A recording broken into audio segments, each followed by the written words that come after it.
Welcome back to another installment of Everything Nerd. Guys, big news, big heartbreaking news in gaming today. GTA 6 is coming to only PS5 at launch. Boo. Oh, it's not worth it to have the Pro. We're winning. We're winning. Yes, apparently, according to Rockstar. I just have the regular PS5. You'll still get it. Good. You'll still get it. Just, you won't have all the sweat falling down girls' booty cheeks. You won't have all that. But according to Rockstar, they're only releasing it to PS5 upon launch. It does not say when, but it says after will release to PC, will never release to Xbox. This is just another L in the Xbox category. I think we are at the end of an era. I think Xbox is officially pulling their hat out of the ring and they're done. Now, they'll still be a thing, but they're just going to turn into a PC app at this point, yes. So Xbox will technically still be around. I'm wondering if they'll keep their hardware going, like still, releasing new controllers. Like maybe they surprise us and release a console every now and then. But their controller, and realistically, hasn't changed in I don't know how long. It's the same, maybe a little difference in the curvature or the grip or whatever, but it's the same basic controller, which is fine. It's a great design. If it ain't broke, don't fix it. It's just a good controller. That's crazy. That's crazy that it's not going to PC. Like I kind of understand that, probably because they have it already optimized for PlayStation. Yeah, that's what I'm telling you. Optimized for PC. But the fact it's not going to Xbox is crazy to me. I mean, Xbox is still focused on trying to do that anymore. It's not. But Xbox is still making stuff. Like they've announced that they're going to be making a handheld either later this year or next year, and then the year after they're going to be doing a new console. They're claiming it's because the Xbox Series S doesn't have the RAM to run the game. Oh yeah. But why couldn't you make an X? But why couldn't you make an X only version of the game? Put the game out. Put it on there that it's for the Series X only. If a dumbass buys it and puts it in their S and it blows up, like, cool, now buy an X and shut up. Like, at that point, like, it'd still do it for Xbox. I'm hurt for Xbox users. I'm not an Xbox guy. But, like, that sucks, dude. We've all been waiting this long. S's don't have disk drives. S don't have disk drive. You're right. That's crazy. I forgot. But that's also the same reason Black Myth Wukong wasn't on Xbox because of the RAM. It wasn't able to do it. Yeah, so that's what they're saying. Now, can we talk about the real elephant in the room here? No. The price tag of this freaking game is going to be $100 at launch. Base game. Base game. Who is paying $100 for a base game? Listen. And what is this doing to the market? It's outrageous. But if the game's going to last another 15 fucking years, then $100 doesn't seem that bad. Okay. See, it's not even the fact GTA that 5 was out for how long? Look, that's great. I'm not paying. I'll pay $100 for a collector's edition. I'm not paying $100 for a base game. The days of $100 for collector's edition is over.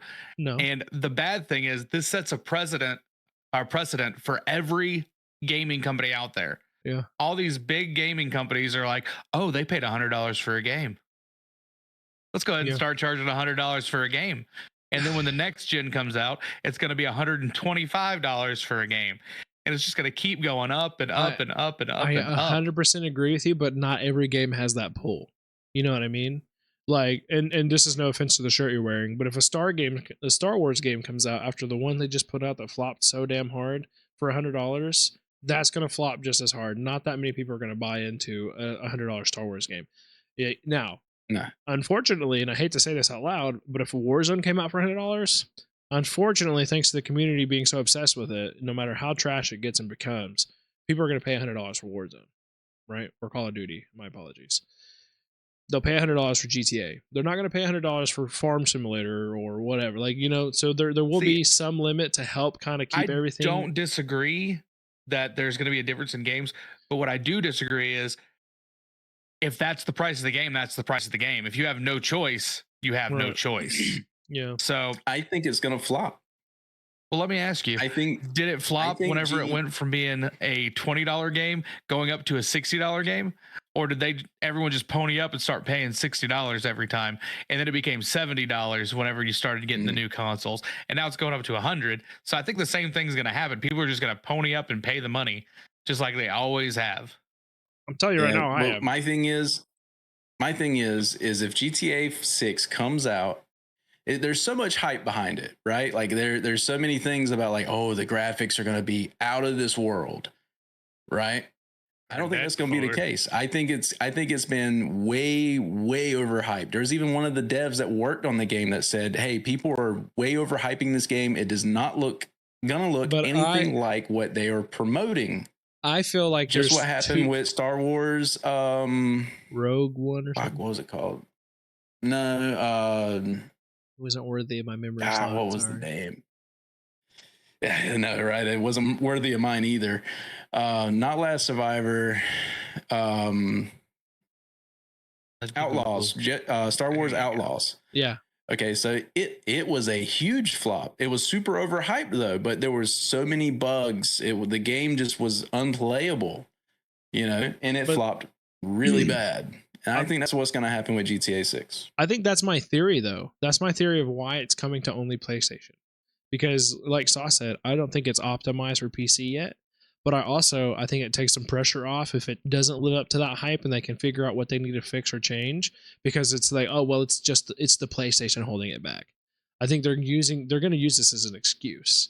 And I think everybody's on the right page here. I don't think it's ready. I think it might flop. And I definitely think it's going to flop hard if they keep GTA 5 server alive.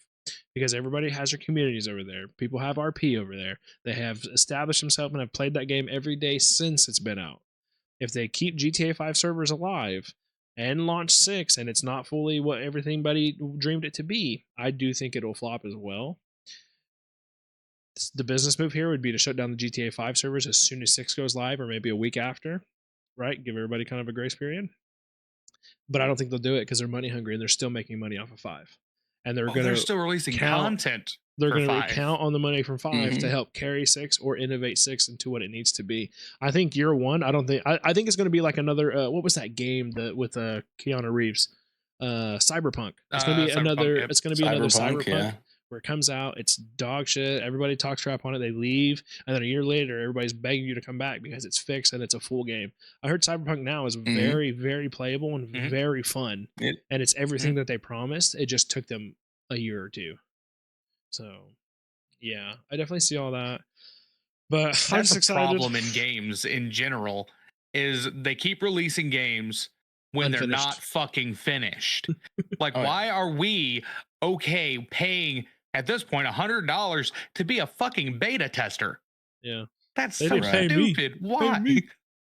That's what they used to do. They used to release full games and have game testers, developers, and everything that actually took it home, played it, found all the bugs, fixed it, and then released a perfectly done game that had maybe a couple bugs were left on it, but that was it. I think it all went downhill whenever there started being updates and DLC releases that could just be uploaded to your game. Yeah.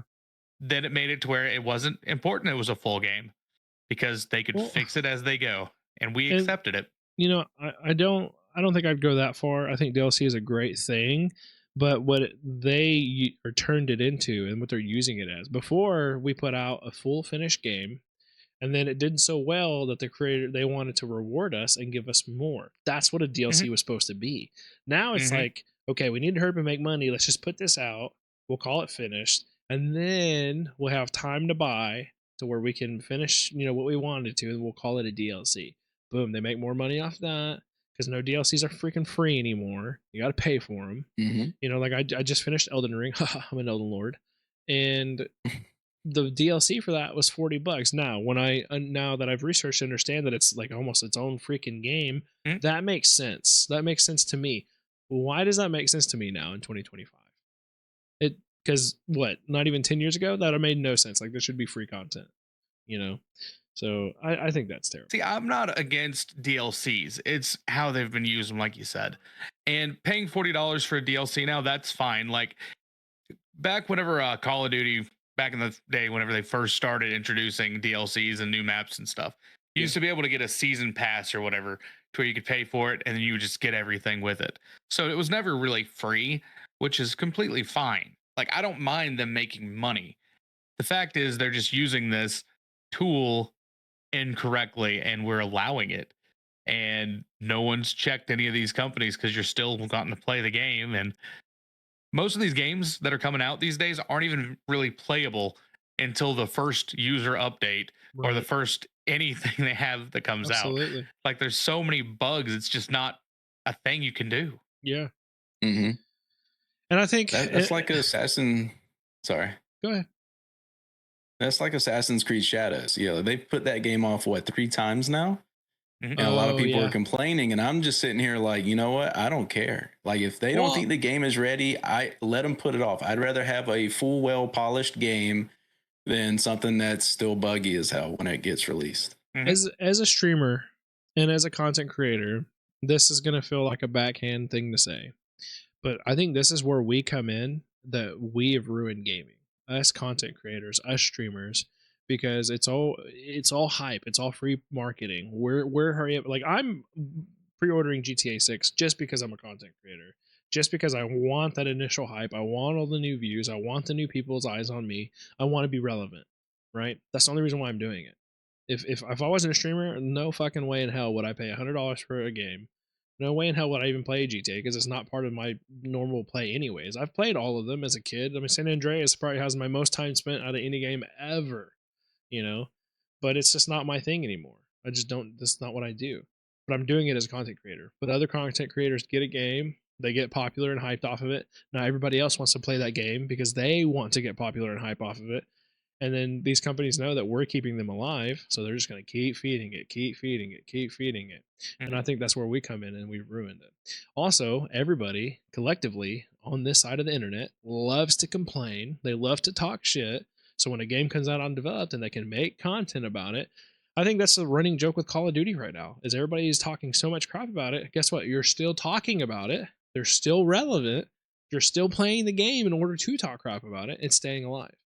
And we're allowing them to punish us every time we log in because, hey, and guess what, guys? I'm saying all this right now. We'll be streaming this Friday, Call of Duty, just so you know. I'm not saying I'm not, but we are the problem because instead of standing up for ourselves. I agree with everything you say except for your most played time game. I'm pretty sure that's Angry Birds. You know, you don't have to lie to everybody. It's fine. These thumbs ain't strong for no reason, time, man. Especially all that bathroom time he has. You know, what else is he doing in there? Crazy. Oh man. But I agree with you that is definitely a problem that we've created for ourselves. I also think having release dates being public and everyone knowing, it forces the developers to try to say that, well, we're going to have this game this time. And then no one ever releases the game on time anymore. Everyone's pushing everything back regardless. Or if they do release it, it's a piece of shit. Yeah. Like, stop giving me a timeline if you can't meet that timeline with a complete game. Yeah. And that was a big problem with that game I referenced earlier. What was it again? Keanu Reeves game? Cyberpunk was put off for like 2 or 3 years. And then when it finally came out, like we're predicting with GTA 6, it was so hyped. We had our expectations so high. I say I've never touched this game, guys.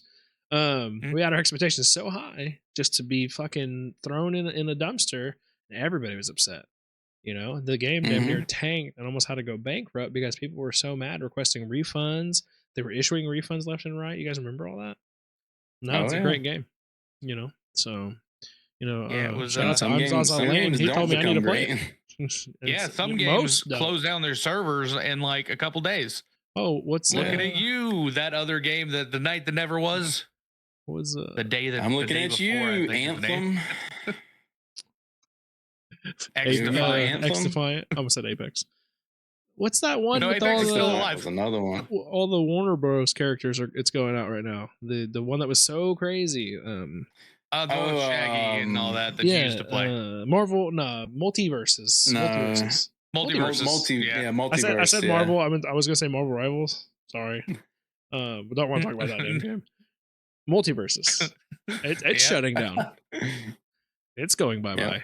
So you know that. Yeah, I mean it's frustrating. And like I said, we've created this environment. We've allowed them to take advantage of us, and this is where we are, man. And until we all come together and stand up, nothing's gonna happen. And I don't know how many different scenarios and situations in the world that we've said that exact line of, hey, if we all stood up together and fought this, we could make it change.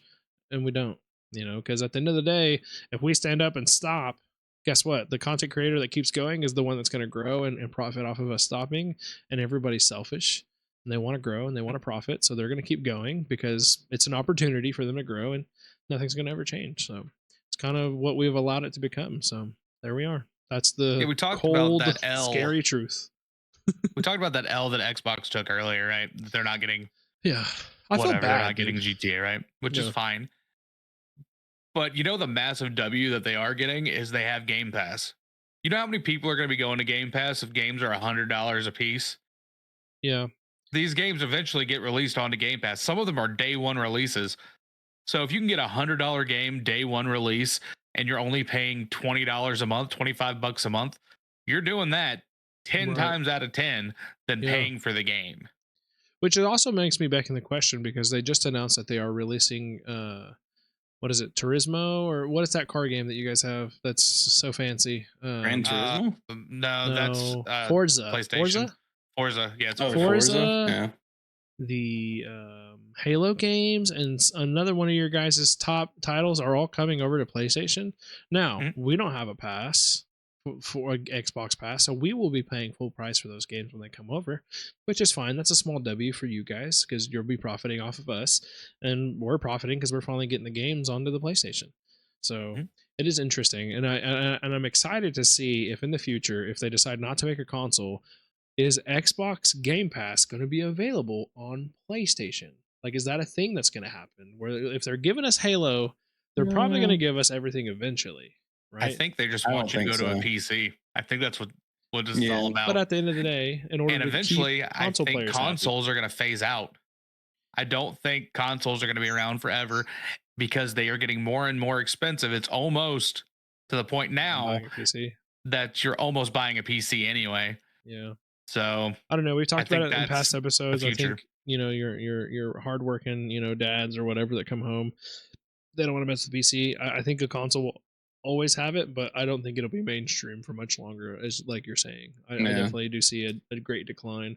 My thing is like Nintendo's still making stuff like handhelds and like those are still coming out. They're coming back. I think handhelds will still be a thing, but I don't think the box consoles that you see now are going to be.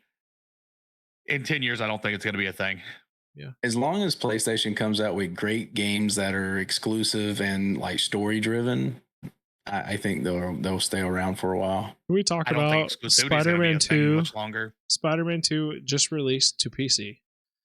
And tell me why I've already seen Homer Simpson flying around my beautiful city of New York. Why? I hate modders on PC, bro.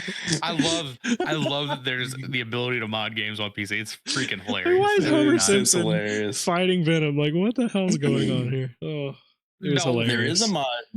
There is a mod for Spider-Man 2 though, where you can actually make it multiplayer and play with your friends. I think that's really cool. Yeah, he says I have to rethink this. Hey, I'm down. You let me know. That's what I'm excited for with this new Night Rain or whatever coming out for Elden Ring is the multiplayer aspect of it. Which I know right now in Elden Ring you can summon your friend or whatever. I get it, but I think that's going to be a new interesting thing for us to try. So you have to kind of jump through hoops to get your play with your friends on Elden Ring though. Yeah, and if you do play with your friends, other people can get into your place and attack you. Yeah. You can open yourself up for trolls and stuff. Yeah, I think it's gonna be fun. Like getting a virus. This has been one of the best experiences that I've luckily accidentally fallen into. I did not realize that I was a Souls guy. I had no idea. I had zero idea that was my genre. It's a genre I just never paid attention to, didn't care about, and then with Wukong coming out and getting a chance of getting that taste for getting absolutely wrecked for 2 hours by one boss and then finally overcoming it and having that feeling of just pride. I never realized that's something I needed in my life, and I'm super addicted right now. Like, I'm crazy addicted to Souls games, and I just love it. All the Souls guys come into my chat and they're like, "Oh, you're not playing right. I'm playing my way, motherfucker, and I'm winning." You know, I'm hearing I'm hearing about guys that have fought one boss for 8 days in a row and couldn't beat him, and I'm like, I've not been stuck on anybody more than 10 rounds, buddy. Not even the hardest boss in the game. I like, get out of here, bro. Like, I'm winning, and it's a great feeling. I've some Elden Lords come in and they're super grateful and nice. I'm like, whoa, bro, you're way above you're way advanced for where you're at. You know, I'm like, yeah. So it's been addicting. Like, I don't know what I'm doing, but I'm doing it. I had no idea that it was in me. I've always been a Call of Duty guy, and with Call of Duty being in the drain, seeing everybody playing something different, doing something different, has been bittersweet. Like, it breaks my heart, but at the same time, it's like we're all growing and finding different things. It's just proof that you're not tied to one thing. You can evolve, you can change, and I think that's beautiful. Yes, sir. Well, gentlemen, anything else? Any more whining about GTA 6? Anything else hurting the old heartstrings over here? No. All I gotta say is, if they close down the GTA 5 servers as soon as you are thinking that they could, that's gonna be crazy, because it will, but I can see it being realistic, because they're like, if they're like, hey, like, we need server space to launch GTA 6 RP, we can't support 5 and 6. You know, they can, especially if they're charging us $100 a fucking disc. You know, I think what I'm more interested in is, since GTA or Rockstar now owns 5M, how that's going to work for people that are playing RP. Is it going to be part of the game already? It's going to cost you money. Are they going to have to purchase the servers DLC content from Rockstar? That's what I'm confused. Like, I want to know what's going to happen, because it's going to be a monthly subscription, sir. Oh yeah, probably. Oh yeah. Oh, they're going to make money off of you guys, man. It's coming. I'm not an RP guy, and trust me, we've tried those waters. It's not a secret thing I haven't tried. Not like Souls games, but oh yeah, they're about to bankroll you guys. It's gonna be sad. I'm just here for the story mode. I'm just here for story. I'm getting the $100 story, man. $100 for a story is wild. It's crazy. Imagine thinking $100 for a story when you can get a movie for what, like, $10 now? I'm about to be putting on $20, a movie, sir. My show is a movie. $20. Bro, I can't. $100 is just so crazy. Maybe it's because I'm older than a lot of people that are going to watch this or like do content. The fact that I remember paying like $20 for a brand new video game, and it's a cartridge that you put in a Super Nintendo, and it's the whole thing, and that's hours upon hours of fun and continuous things you can do later. And it was complete. Yeah. Or renting it from Blockbuster. Or you could rent it from Blockbuster, Movie Gallery, Video Warehouse, whatever you had, and you could just take the game home with you and play it. $100 for a game. I can't. I remember consoles that were under $100. The Super Nintendo, when I got it, I think was like $150. Jesus. Mm-hmm. Super Nintendo right now at the store is like $300. Like, out of vintage stock or something. It's ridiculous. It's like, why? That's why you just get one of those things that you find online. And that's $100 for just the digital. There's no physical copy there. There's no resale value. There's no I can take this and resell it or whatever. No, you're just stuck with it. Yeah, if you want anything more, that $150 game is going to be $150, or that $100 game is going to be like $150, $175 if you want like an actual physical thing. If you want like any of the perks that go with it. This, like I said, it opens us up for something that I don't want to see. I don't want to see the thing that comes with the figurine, and it comes with a map. It comes with all these things. That's going to be $250 just because you guys got that, which is nice to have. But I hate that that's going to become a normal thing. It's going to. Yeah. So I just had this conversation with somebody in my chat the other day, because they were like, oh, you have 19 inches of Venom. Like, I wish I could have pre-ordered that, blah, blah, blah. We had the whole conversation about pre-ordering. And then they asked me like, "Oh, did you get the steelbook?" "Oh yeah, I got the steelbook." Right? Like you got the steelbook, right? It didn't come with a disc. It only came with a digital code. Why the hell did you give me this metal case, this beautiful metal case, and no disc? Yeah. What the hell? You don't remember whenever we got these, I was freaking out. I was like, bro, they didn't give me my they didn't give my physical copy. Yeah, he was like, "Hey, open yours. Did you get one?" He kept asking me, and I was like, I bought one. I'm sure I got it. I opened it up. I was like, this is a fluke. So I remember thinking, whenever I was seeing this recently, you could get a physical game cheaper than you could get the digital game on Xbox Store at one point. So you were paying more money to not get something. For something you can't Something that took own. them $0 for them to make it. Like they had no production cost other than making the base game itself and putting it on a server. Right. And you had to pay more for that than them actually having to print something, put it in a book, and send it. That's the state. That's the state we're in. The future's here. Hey, it's going to cost us less. Let's charge them more. And we pay it. Yeah. Cheap. Every single time we pay it. Yeah. Well, boys, before we wrap it up, I will end with this funny little story for you guys. So when I was, trying to research and make sure before we announced, hey, like it's only coming to PlayStation, and I read it everywhere I could, and I said it out loud in front of my son, who's 10 years old, right? 10-year-old son. I said, "Oh, hey, GTA 6 is only coming out to PS5," and he was freaking out about it. He's like, "What?" Blah, blah, blah. And I'm like looking at him like, okay, I don't let him play GTA at all. So then he's like, "Wait, I have a PlayStation 5. Okay." I was like, "What does that matter?" He's like, "Well, I'll be able to get it." I'm like, "You're not playing GTA." It just crushed his whole soul. He thought he was going to get to play it. Oh, I'm like, bro, like, when have I ever let you play this game? Never. That's funny. So I thought that was hilarious. I guess he's playing it at his buddy's house. I was going to shoot his buddy's dad a text message later. I'm like, "Hey, man, I don't approve of that." So, but anyways, anybody that agrees or has your own comments, again, feel free. Okay, we love the comments, even the hateful ones we reply to. For some reason, I don't know why we do that. We're toxic, I guess, ourselves. Yeah, we are. But let us know. Do you agree with $100 GTA 6 base game? That's no extras. That's no extra points, no in-game currency, no in-game skins. That's nothing extra. It's $100 flat for the base game. What do you feel about it coming only PS5? PS5 guys are excited, I'm sure, but how do you Xbox guys feel about it? And let us know down below your thoughts, your concerns, and maybe what you want us to cover in the next episode would be great. Much love, you guys. Stream PC out.